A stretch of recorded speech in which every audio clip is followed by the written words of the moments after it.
Migrants from China are now the fastest growing group of people entering the United States illegally from Mexico. China?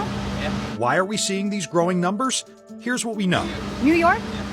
Customs and Border Protection reported more than 24,000 Chinese migrant encounters at the southern border last fiscal year. In 2021, that number was just 450. Did you just arrive here in the United States? The migrants previously told NewsNation reporters that they're escaping the Chinese Communist Party and plan to seek asylum in the United States. 向往美国的自由。 Yearning for American freedom.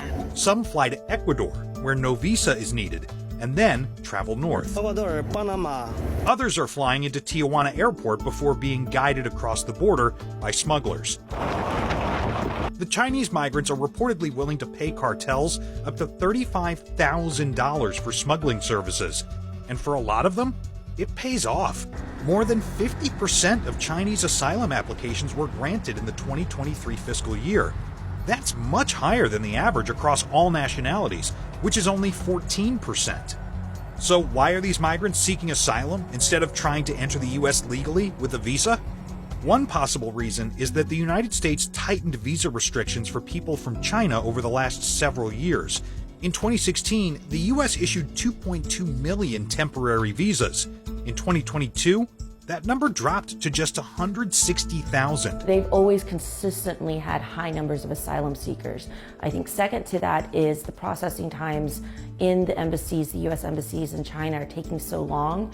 Also, it's getting harder for a lot of them to maybe get tourist visas. So some of those folks may have come here as students, tourists, everything like that before, and then ultimately decide, hey, I can't return to my country and seek asylum that way, versus now they can't even get into the US that way. So maybe they're taking this very desperate measure to do the journey even from China.